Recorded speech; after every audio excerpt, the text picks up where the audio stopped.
Pese a que desde hacía varios meses arrastraba un delicado estado de salud, este domingo al mediodía el Papa Francisco se hizo presente en silla de ruedas en el balcón de la Basílica de San Pedro. Aunque sin cánulas de oxígeno, su rostro exhibía aún las huellas de la grave neumonía por la cual estuvo internado entre el 14 de febrero y el 23 de marzo. Desde allí, el primer pontífice latinoamericano dirigió su última bendición Urbi et Orbi, conmemorando la resurrección de Jesucristo al tercer día después de su crucifixión. Con la voz notoriamente frágil, Francisco dijo solo unas pocas palabras. Cari fratelli e sorelle, buona Pasqua. Unos minutos más tarde sorprendió a la multitud que colmaba la explanada del Vaticano cuando llegó en el Papa móvil para saludar a los católicos allí presentes. Quienes lo vieron de cerca contaron que si bien levantaba las manos, lo hacía con dificultad y por momentos lucía ausente. De todos modos, respondió con gestos a los cánticos y aplausos y llegó a bendecir a algunos bebés que le acercaron.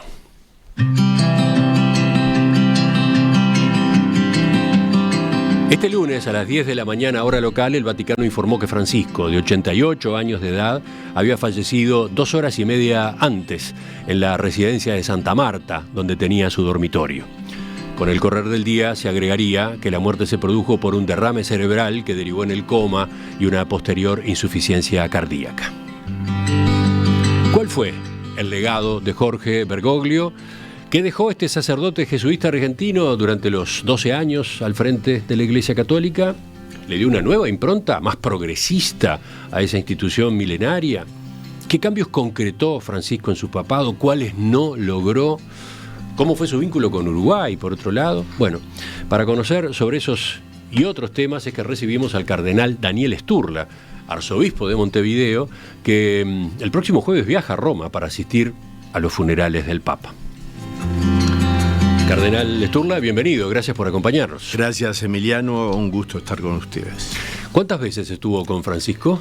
Muchas veces. El año pasado, por ejemplo, estuve, en enero, en junio, que tuve una audiencia privada, personal, y después en octubre participé todo el mes en el sínodo, donde Francisco estuvo y donde 2 veces estuve también charlando con él.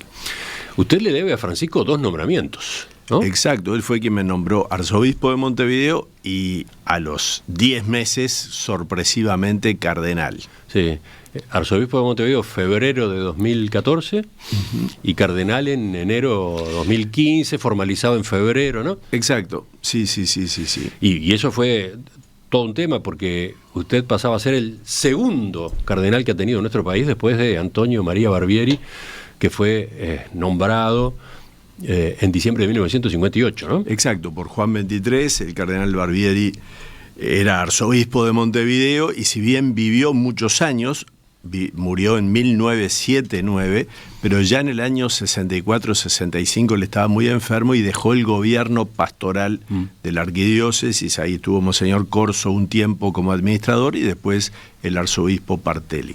Entonces, ¿qué significó para usted eso? Que Francisco lo eligiera en 2 ocasiones para estas 2 responsabilidades. Bueno, la verdad que cuando me nombró arzobispo de Montevideo, yo hacía 2 años nomás que era obispo auxiliar. Fue Benedicto quien me nombró auxiliar de Monseñor Nicolás Cotuño. Y fue un poco sorpresivo porque era el más joven, no el más joven de edad, sino el más joven de los obispos del Uruguay. Y bueno, fue una sorpresa, pero en realidad fue más sorprendente el nombramiento de cardenal. Y yo acá lo he dicho muchas veces y lo vuelvo a decir no para tirármela de humilde, sino por un hecho real.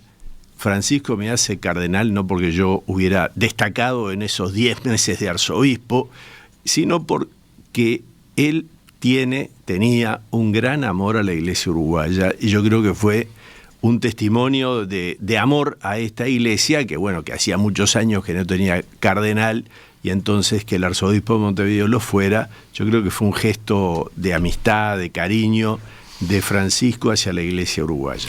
Y también puede decirse que ese nombramiento se inscribió en una reestructura del Consejo Cardenalicio que Francisco fue desarrollando a lo largo de su papado, ¿no? Fue agregando países que hasta ese momento no tenían cardenales, fue agregando zonas del mundo, fue bajando la proporción de cardenales en otros países que hasta entonces tenían una presencia quizás demasiado importante. Sí, hizo nombramientos, algunos muy sorprendentes, y algunas ausencias sorprendentes, porque por ejemplo el arzobispo de Milán siempre es cardenal, el de Venecia siempre es cardenal, y en este momento ni el de Milán ni el de Venecia son cardenales. E hizo cardenales. Paraguay tuvo su primer cardenal con Francisco, y otros pequeños lugares, incluso por ejemplo el cardenal de Mongolia, si bien es italiano de origen, pero gobierna sobre 50.000 fieles, porque la mayoría de los mongoles no son católicos.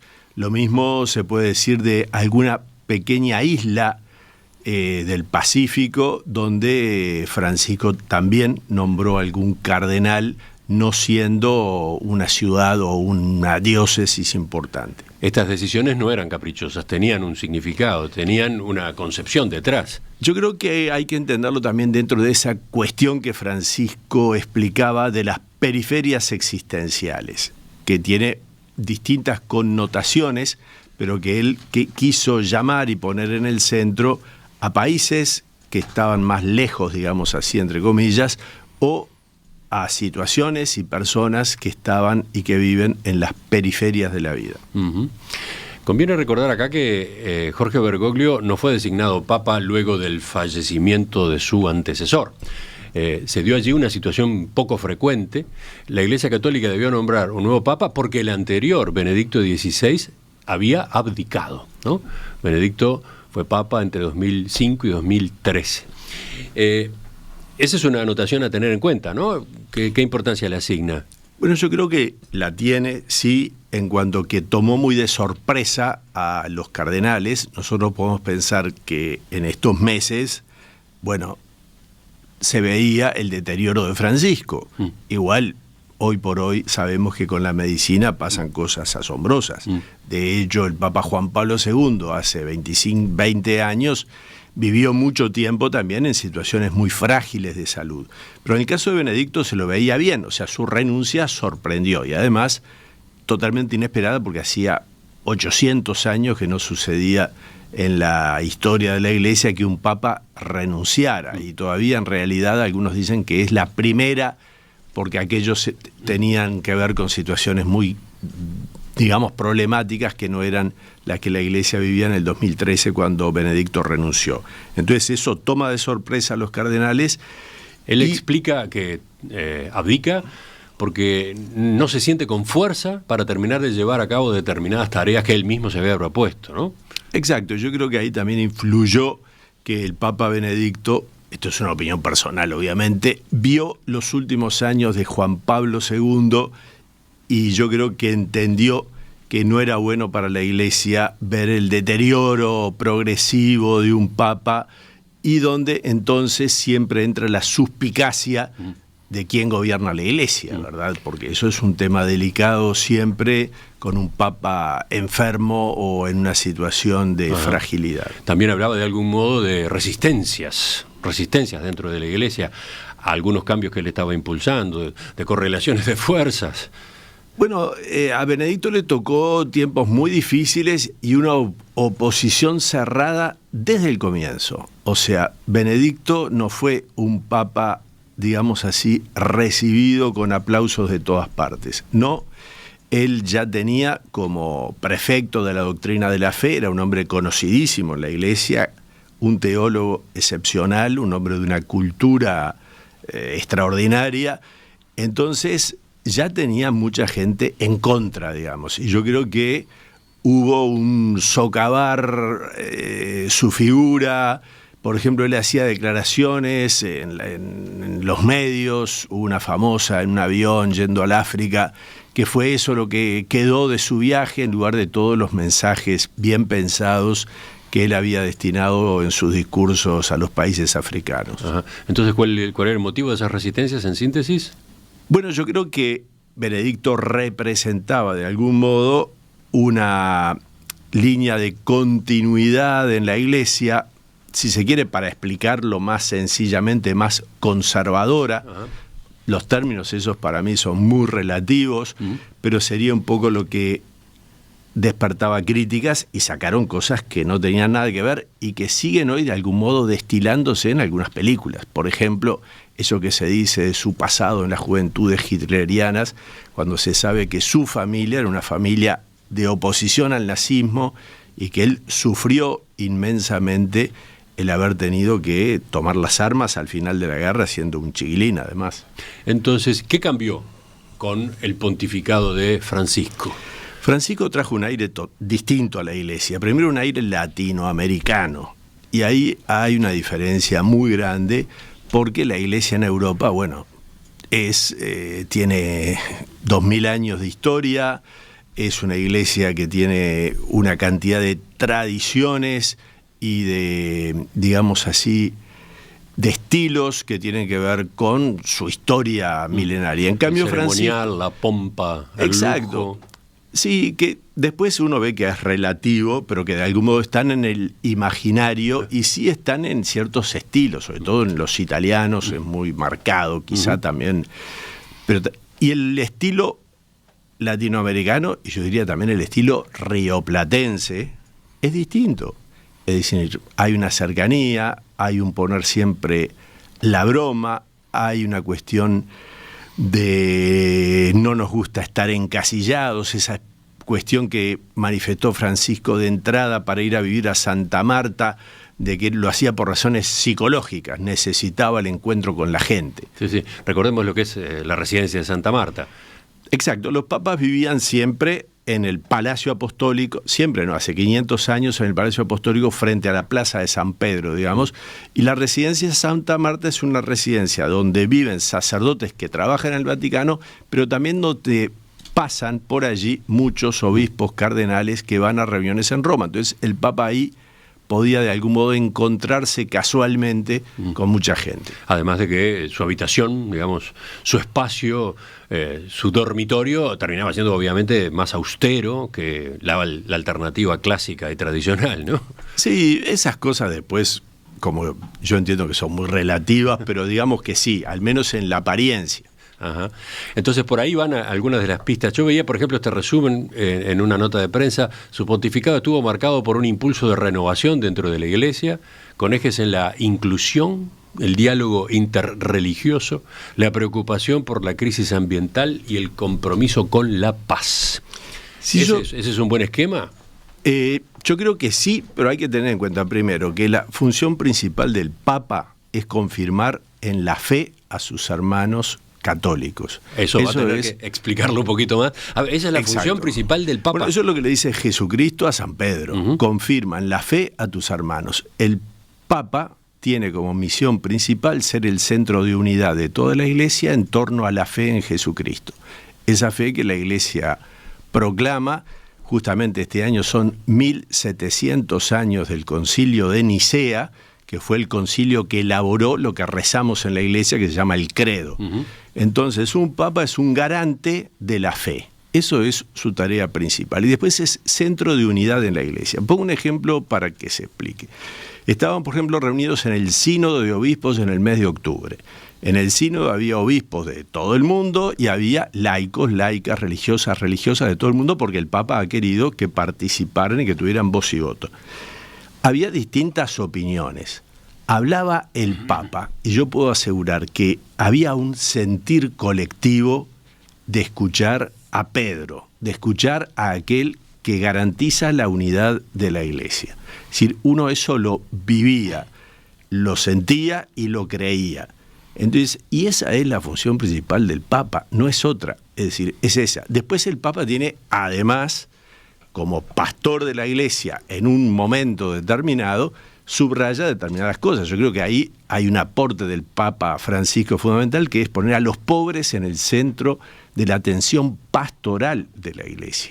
Creo que ese, pasados los años, me parece a mí que va a ser un legado que se va a reconocer siempre a Francisco, desde el momento que elige el nombre y lo explica, cuando menciona que el cardenal Humes, que era el cardenal de San Pablo, Brasil, que estaba al lado de él en el cónclave, le dice de entrada: no te olvides de los pobres. Y él elige el nombre de Francisco justamente, que es el símbolo, digamos así, San Francisco de Asís, de la pobreza en la iglesia. Y su estilo de vida austero, que ya lo tenía de Buenos Aires, el que andaba en el subte, que vivía no en la casa del obispo de Buenos Aires, sino en la misma curia, etcétera, etcétera, él lo lleva de algún modo a la Santa Sede. Y además él en cada lugar quiere encontrarse con los más pobres. Recordemos que el Jueves Santo, este Jueves Santo, en la situación en que estaba, en las condiciones en que se encontraba, Francisco va a la cárcel cercana al Vaticano a visitar a los presos, como había hecho en otro Jueves Santo, lavando los pies de los presos. Y entonces yo creo que eso marca fuertemente la impronta de Francisco en la iglesia. La impronta de Francisco. ¿Qué profundidad tiene esa impronta? Se lo pregunto porque estaba leyendo un artículo de Miguel Pastorino, doctor en filosofía, docente en la Universidad Católica, que en un momento sostiene: Francisco no ha cambiado la doctrina de la Iglesia. Su estilo relajado y espontáneo ha hecho pensar a muchos que estaba cambiando la doctrina, pero no ha sido así. De hecho, ningún papa de turno puede cambiar la doctrina de la Iglesia en las cuestiones fundamentales. No funciona como en otras instituciones donde por voto de mayoría o por imposición de su máxima autoridad se puede cambiar los contenidos de la fe. Hay una autoridad por encima del Papa y es la fe recibida desde el Evangelio y alimentada por una tradición viva. ¿Puede explicarnos esto que capaz que suena a un tecnicismo, digamos? Sí, pero eso tiene directa relación con lo que yo acababa de decir, que de cuál es la misión principal de un Papa, más allá de toda la prensa y todas las cosas y de toda la popularidad o no de un Papa.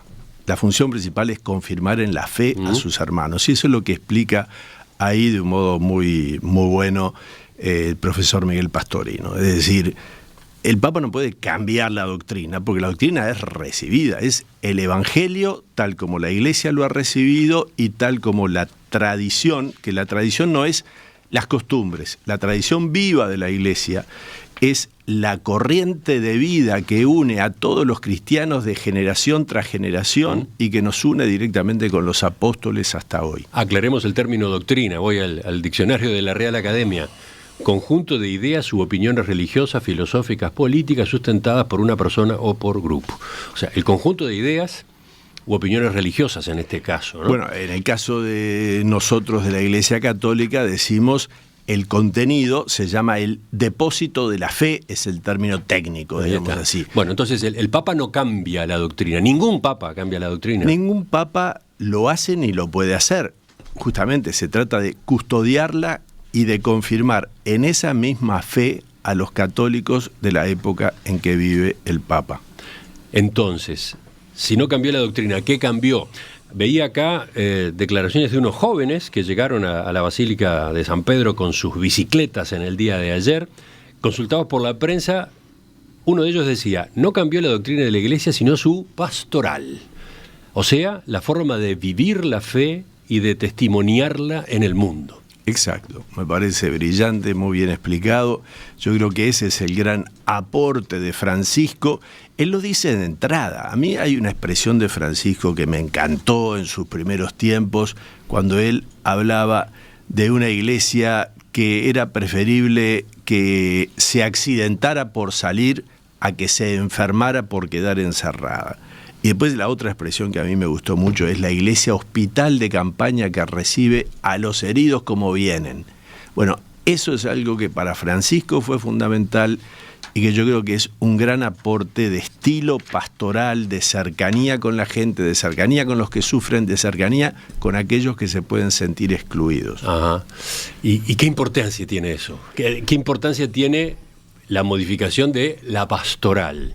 Bueno, yo creo que mucha, porque después en la vida concreta de las personas uno puede, vamos a suponer, en la vida pequeña de una comunidad parroquial en cualquier lugar del mundo, aquí en Montevideo. Bueno, una cosa es un cura que podrá ser, digamos así, muy fiel a la doctrina y de repente no abre las puertas de su iglesia, no es simpático, no recibe, no tiene contacto con los jóvenes, no se entera de lo que pasa, no va a la feria, yo qué sé, y un cura que, siendo fiel a la doctrina, abre las puertas de su casa, se encuentra con los jóvenes, atiende a las personas mayores, va a la feria, está metido en lo que pasa en el barrio, participa, como muchos sacerdotes de nuestra arquidiócesis, por ejemplo, en las reuniones zonales de las distintas organizaciones que hay, de las distintas ONG del barrio. Eso en los barrios populares pasa mucho.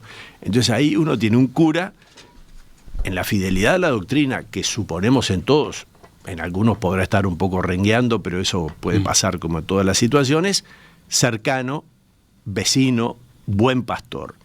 Francisco tenía también, en esas expresiones magistrales que tuvo, un pastor con olor a oveja, que él decía. Ajá. Se ha mencionado más de una vez el término progresista para calificar a Francisco. ¿Usted qué dice? Ya que estamos hablando de esto, que veníamos analizando recién. Yo creo que como casi... Esos términos obviamente son relativos, digamos así, ¿no? Es decir, ¿qué significa ser progresista en la Iglesia? Francisco es un hijo, es el primer papa, es decir, el Concilio Vaticano II, que es el gran cambio, transformación en la vida de la Iglesia del siglo XX-XXI, participaron en él como obispos. Bueno, Juan XXIII lo convoca, Pablo VI lo culmina, pero los papas que siguieron, Juan Pablo I, un mes y medio, pero después Juan Pablo II fue obispo en el concilio. Benedicto XVI fue teólogo en el concilio. En cambio, Francisco ya es de los que reciben el concilio siendo un cura en Argentina, un jesuita en Argentina. Eso cambia, ¿por qué? Porque, bueno, hubo una generación, que es a la que pertenece Francisco, que fueron los que de algún modo rompieron una serie de moldes en los que la Iglesia se encontraba. Y en ese sentido, uno puede decir, Francisco debe haber participado en esa corriente de ruptura que fue típica de los sacerdotes de la edad de Francisco, que hoy creo que ha cambiado en la vida de la Iglesia, y ahí viene una cierta diferencia que hay entre los curas mayores y los curas veteranos, no acá en el Uruguay, en general, que se da hoy en el mundo. En ese artículo de Miguel Pastorino, luego de esa puntualización, Francisco no ha cambiado de la doctrina, en todo caso ha cambiado de la pastoral.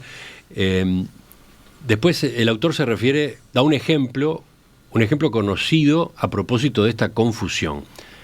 Cuando ante la pregunta por la homosexualidad, Francisco respondió, comillas, ¿quién soy yo para juzgar? Dice el profesor Pastorino, eso no es nuevo, porque el Catecismo de la Iglesia Católica, 1993, manda no discriminar ni juzgar a las personas por su orientación sexual y exhorta a acompañarlas en la fe, pero no se acepta el matrimonio entre personas del mismo sexo. No hay nada nuevo, enfatiza Pastorino. ¿Qué dice usted? Bueno, pienso igual que lo que dice Pastorino, pero ¿qué fue lo nuevo? Que escuchar a un papa decir ¿quién soy yo para juzgar?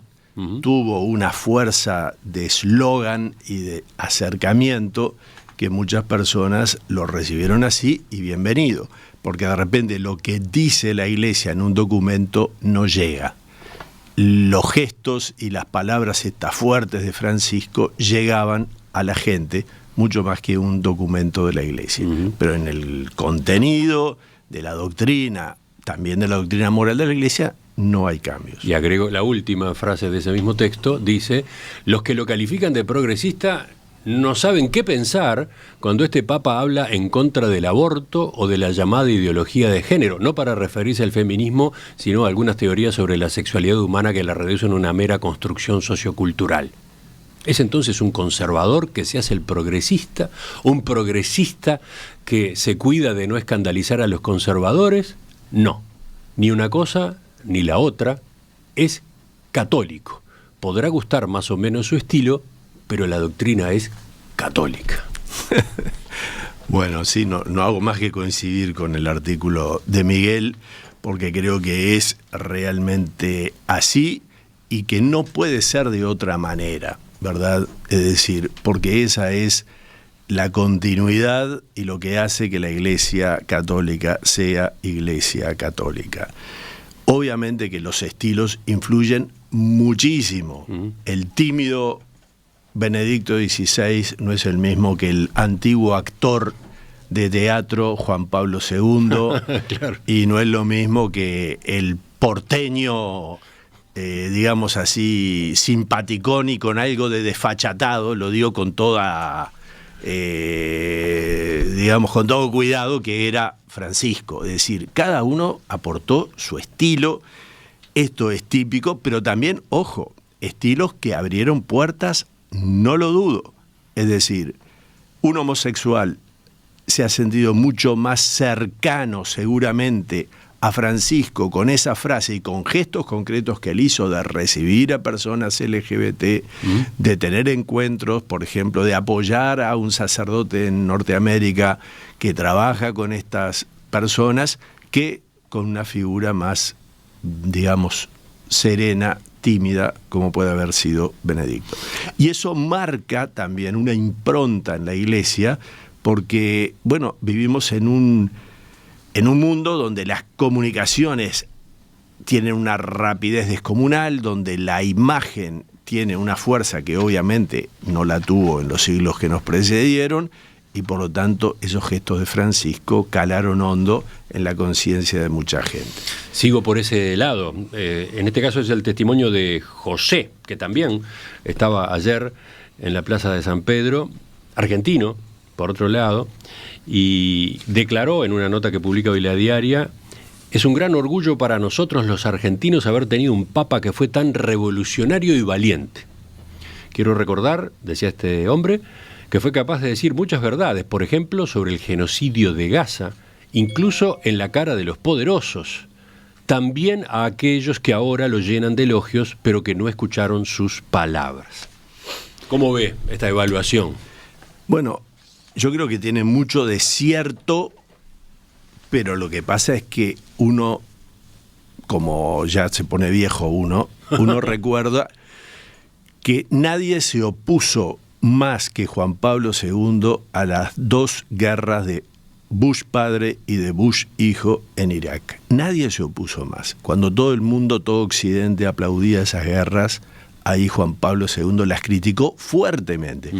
Y eso costó mucho, entiendo yo, en ciertas cosas. Y sin embargo, muere Juan Pablo II y ahí estaba el presidente, que creo que seguía siendo Bush, no recuerdo ahora quién era cuando murió Juan Pablo. Es decir, los papas han tenido palabras fuertes. Francisco, hasta los últimos días, ha llamado cada día al párroco de Gaza. Lo llamaba por teléfono y hablaba con él, que además es argentino, el párroco de la parroquia que está en Gaza. Era un gesto concreto, cotidiano. Un gesto muy fuerte. Muy fuerte. El primer ministro de Israel, Benjamín Netanyahu, no ha emitido un comunicado de condolencias por la muerte del Papa Francisco. Lamentablemente, pero sí el mundo judío lo ha hecho a través de distintas manifestaciones, y recordemos que el Papa Francisco, ya siendo arzobispo Bergoglio, tuvo un contacto con el mundo judío en Buenos Aires, que es una colectividad tan fuerte, además, muy grande. Pero una cosa es defender al pueblo judío, defender a la comunidad judía, ser amigo de, y otra cosa es defender las acciones del gobierno concreto de Israel actual.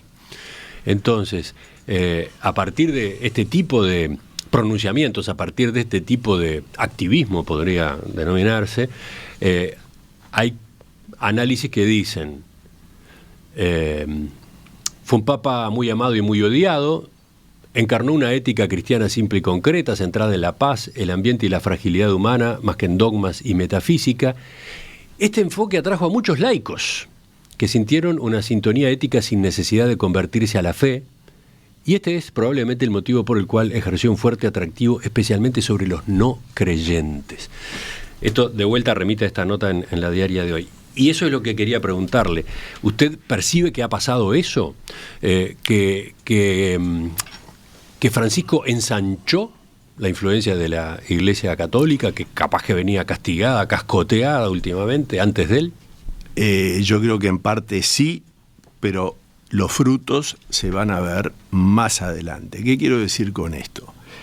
Si la principal tarea de un papa es confirmar en la fe católica a sus hermanos, y además sí tiene una tarea mundial, digamos así, que se lo ha dado la historia. Recordemos los papas que marcaban el planiferio, digamos, y que decían de un lado Portugal, de un lado España.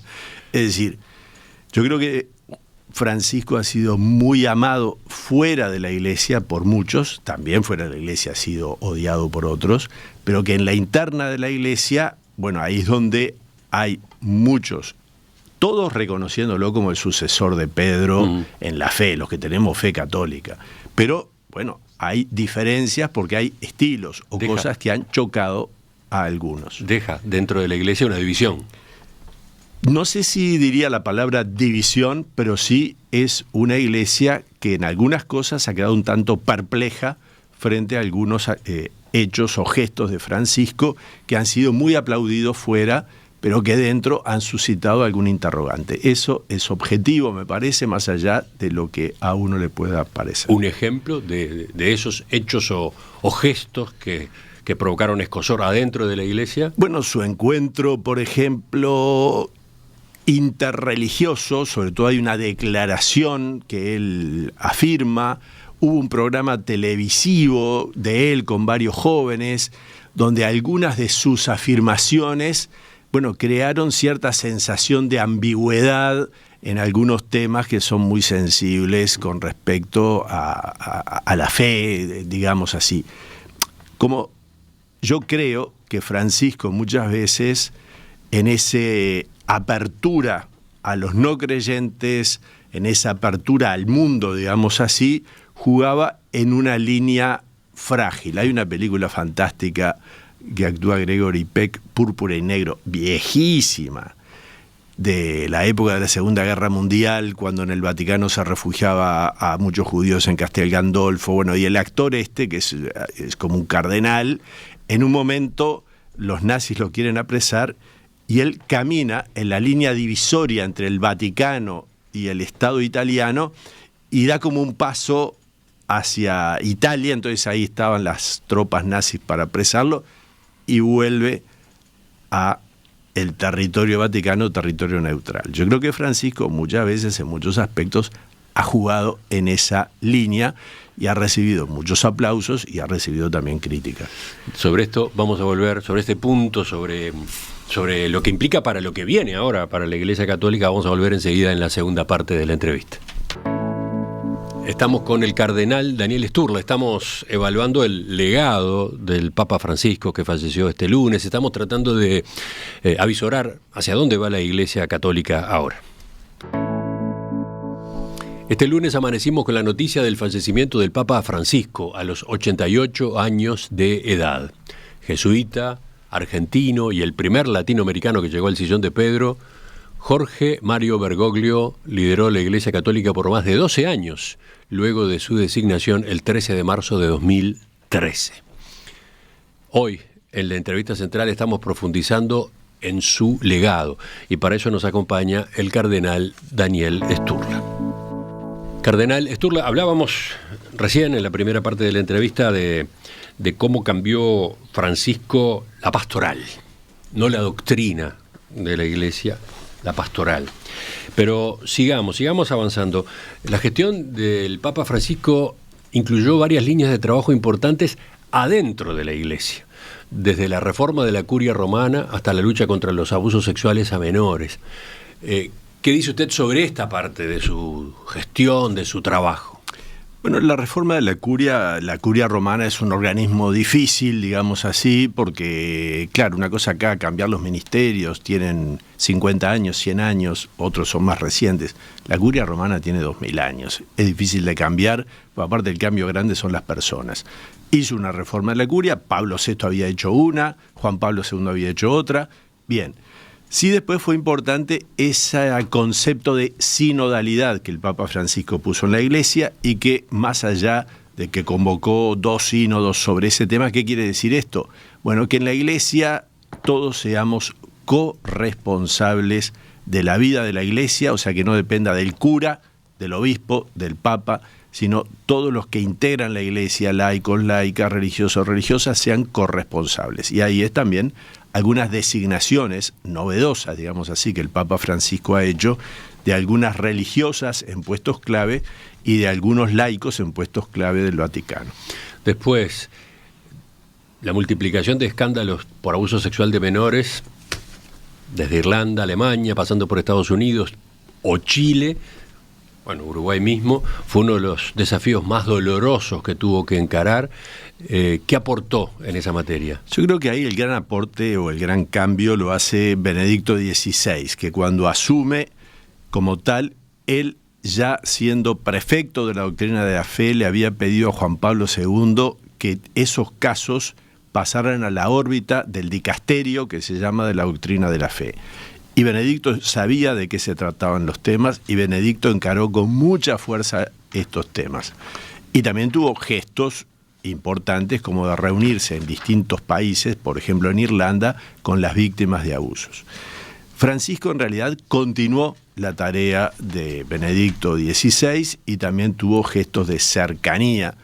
En algunas situaciones hubo algunas dificultades de las cuales después reparó, como es el caso de Chile. Ahí hubo un problema con un obispo y él al principio lo tomó como que había un ataque al obispo y después sí le informaron mejor y tomó alguna medida muy fuerte. Tuvo tropezones en este camino. Sí. En Chile sin duda, ¿no? La visita a Chile del Papa Francisco fue muy difícil y a él le generó, digamos así, una situación de revisar después algunas de las medidas que había tomado. Pero creo que fue en continuidad y que hoy estamos en otra etapa. La Iglesia hoy está trabajando fuertemente en lo que se llama la prevención de abusos. Uh-huh. Sí. Hubo en 2019 una cumbre en el Vaticano sobre protección de menores, de la que salió una serie de medidas concretas. Por ejemplo, la eliminación del secreto pontificio sobre estos delitos, obligación para los religiosos de informar todo caso a su jerarquía, creación de plataformas para la escucha en las diócesis de todo el mundo. Exacto. Nosotros ahora acá, el 18 de mayo, ya está creada la Comisión de Prevención de Abusos, la preside Monseñor Bodián, y hay laicos, laicas, religiosos, y ahora, 18 de mayo, tenemos un encuentro con algunos especialistas que vienen de otras partes para seguir hablando del tema. Es decir, es algo que lo venimos haciendo. Nosotros hicimos toda una campaña, ya creo que se inició hace 4 años, si no me equivoco, en que toda persona que trabaja en una institución católica tiene que hacer un curso sobre prevención de abusos, desde los obispos, que lo hicimos, a todo el personal de un colegio, de una parroquia, etcétera, y ya hay miles de personas que lo han hecho. Sigamos avanzando en la gestión del Papa Francisco. ¿Qué significan en un pontificado las encíclicas? Bien, los documentos papales, digamos así, tienen como distinta categoría. Y encíclica viene a ser la carta, y se llama carta encíclica, el documento más importante. Carta solemne que dirige a todos los obispos y fieles del orbe católico. Exacto. Después hay otra categoría que son las exhortaciones apostólicas, hay otra que son las cartas apostólicas, y otra cosa son las homilías y discursos preparados. Y otra cosa son las declaraciones en un avión, por ejemplo. Sí. Entonces, las encíclicas, ¿esas sí modifican la doctrina? No, modifican la doctrina no, pero sí profundizan aspectos de la doctrina católica. Por ejemplo, en el Papa no ha habido ninguna modificación de la doctrina, pero pienso en Evangelii Gaudium, esa fue en realidad una exhortación apostólica por un tema tan complejo que no interesa, pero es como su programa de pontificado, y el Papa ahí hace aportes fundamentales, pero más de cómo ve él la Iglesia en ese estilo de su misión, evangelizar en este mundo concreto, hacerlo con alegría, ayudar al encuentro con Cristo. Después, en esa categoría también hay un aporte interesante del Papa al mundo de la ecología, digamos, que es Laudato Si. Es decir, ahí el Papa sí señala un rumbo novedoso, si se quiere, dentro de lo que se llama la doctrina social de la Iglesia, es decir, el aspecto de la Iglesia que se refiere a temas temporales. Fueron 4 encíclicas, ¿no?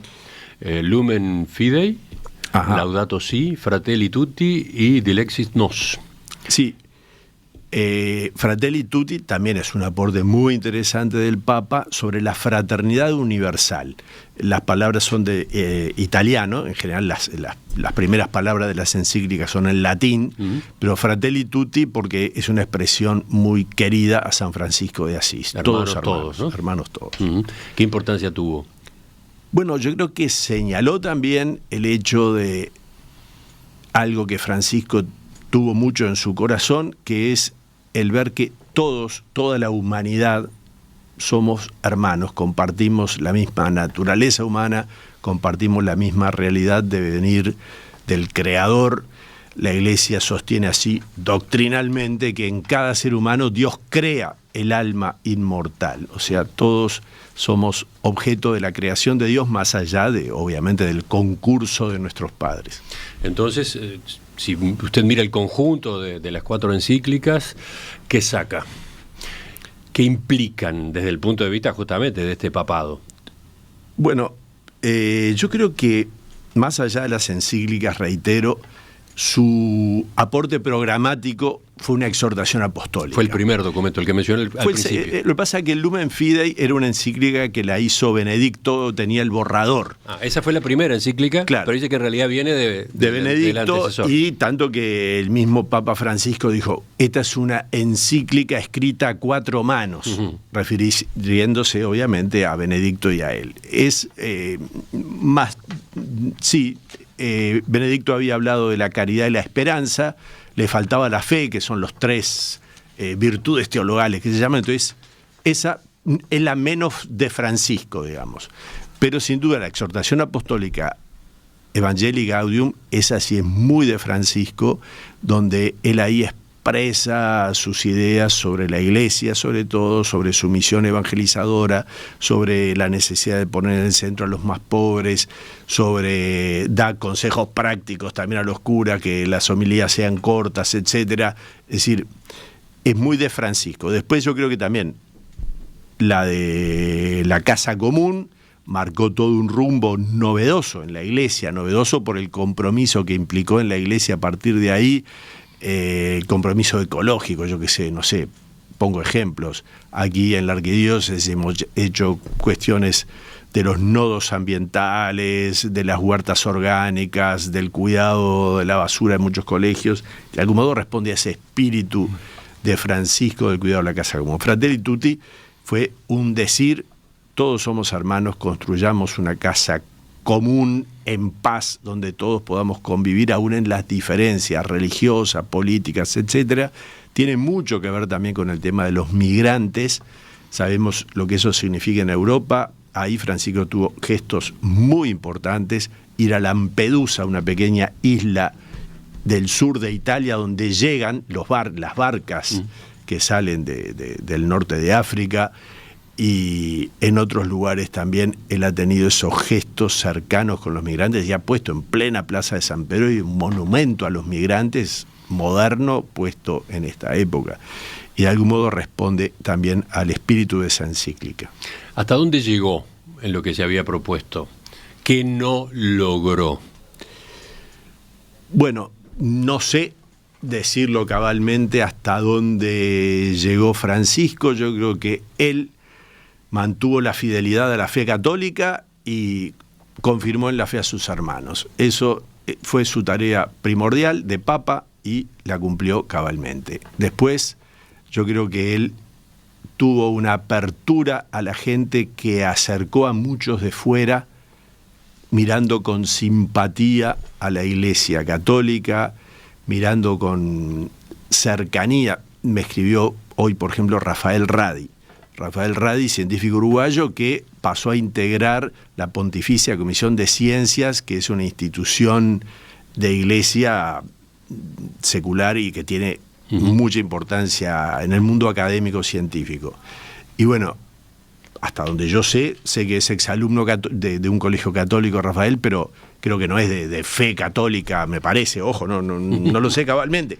pero entiendo que al mundo científico también hizo un acercamiento importante con el Papa y con la Iglesia, de simpatía, y eso creo que ha sido un valor y ahora lo reconocen tantos gobernantes. Ha trabajado por la paz.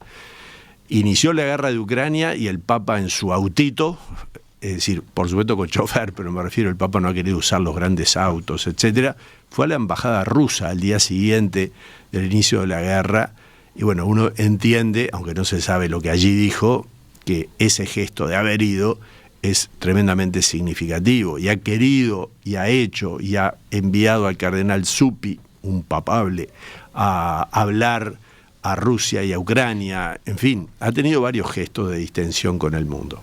¿Qué puede pasar con ese rumbo que el Papa Francisco marcó ahora que el Vaticano debe designar a un nuevo pontífice? Bueno, el Vaticano, sí, los cardenales debemos elegir un nuevo pontífice. Así es, el Consejo Cardenalicio.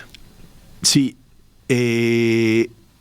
yo creo que se elegirá un papa que será ante todo un hombre de fe católica y ojalá de santidad de vida, que tenga también las cualidades humanas que lo hagan que, en primer lugar, el pueblo de Dios fiel, el pueblo fiel de Dios, lo experimente como un padre cercano, porque hoy eso es una realidad necesaria en un mundo donde faltan líderes, donde faltan padres. Y por otro lado, que sea capaz de dialogar con ese mundo, digamos, de fuera de la Iglesia, que mira hacia la Iglesia. Pero la pregunta viene a propósito de continuidad o cambio, ¿no? Teniendo en cuenta, uno, las resistencias que usted mismo reseñaba, el Papa Francisco generó adentro de la Iglesia Católica, teniendo en cuenta el mundo, teniendo en cuenta el contexto internacional, los vientos de populismo conservador que recorren el planeta, ¿no? Bueno, yo creo que, dependerá un poco la edad con la que se elija al nuevo Papa. Yo creo que será una generación distinta, obviamente, de la de Francisco, y por lo tanto una persona que ha vivido cosas distintas en el interior de la Iglesia. Es decir, una cosa es haber sido protagonista del Concilio Vaticano II, haber sido no protagonista, pero sí una persona que vivió esa ruptura que en muchos casos significó la aplicación del concilio, a una persona que ya ahora, después de años de obispo, asume el pontificado romano sin muchas de esas luchas de los años 60 y 70 que marcaron mucho la Iglesia y en las que Francisco fue parte. Yo creo que alguien que fue niño en esa época no es lo mismo que en esa época haya sido un joven. Y eso va a significar un cambio. El hecho de que el 80% de los cardenales que van a tomar esta decisión hayan sido nombrados, como usted, por el Papa Francisco, ¿garantiza continuidad? No, porque creo que en eso el Papa ha sido muy libre y ha tenido también, digamos así, la catolicidad, es decir, el sentido universal de no nombrar solo, por decir así, bergoglianos puros, en una expresión que a veces se usa en la Iglesia, en el adintra. Es decir, yo creo que el Papa ha buscado nombrar personas como cardenales que tuvieran, sí, su fidelidad por supuesto, al Evangelio, a la Iglesia, y que fueran personas de apertura, de diálogo, pero no necesariamente que pensaran como él pensaba. Además está la libertad de cada uno y la libertad en ese momento donde votaremos, Dios mediante, en la Capilla Sixtina y tendremos esa magnífica obra del juicio de Miguel Ángel, donde estará Cristo mirándonos con la mano levantada.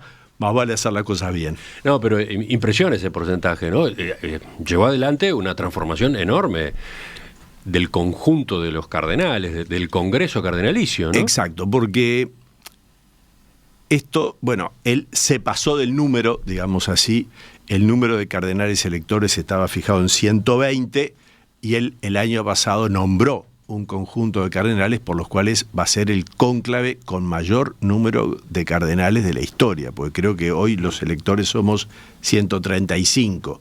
Puede haber alguna variante en estos días, porque si alguno cumple 80 en estos días, no entra al cónclave.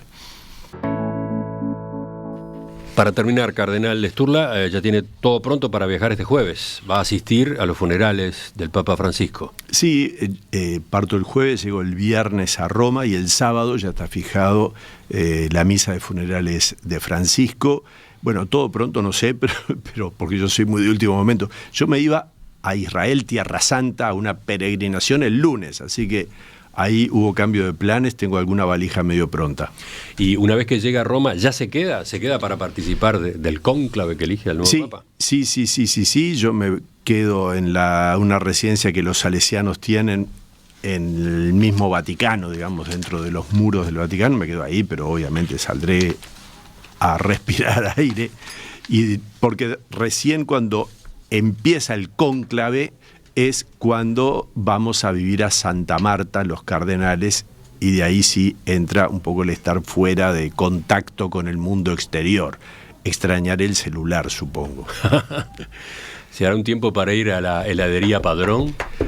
Antes del cónclave sí, después sonamos. Estamos hablando de un comercio de la zona preferido por el Papa Francisco, ¿no? O sea, una heladería de argentinos radicados en Roma, de la cual el Papa era cliente habitual y que recomendaba a todos los que lo visitaban, ¿no? Sí, así me han dicho. Lo he leído eso, en realidad no lo sabía, pero me parece fenómeno. ¿Todavía no probó esos helados? Tendría que ubicar donde yo voy a otras heladerías, y si me invitan a helados es terrible. Ir a Roma es un problema para tratar de cuidarse, de no engordar mucho. Cardenal Daniel Sturla, gracias por visitarnos esta mañana y por hacer con nosotros, a partir de esta serie de preguntas, una recorrida por el legado del Papa Francisco. Bueno, gracias. Es importante ver cómo el legado de Francisco ha marcado positivamente. Hoy lo veía en la prensa, mirando en internet, pero también en el diario El País, dedicando 7, 8 páginas a Francisco, y todo lo que ha resonado quiere decir que la Iglesia está viva y que el mundo, más allá de creyentes o no, espera saber, bueno, quién será el nuevo Papa y qué novedades traerá. Volvemos a conversar en cualquier momento. Gracias.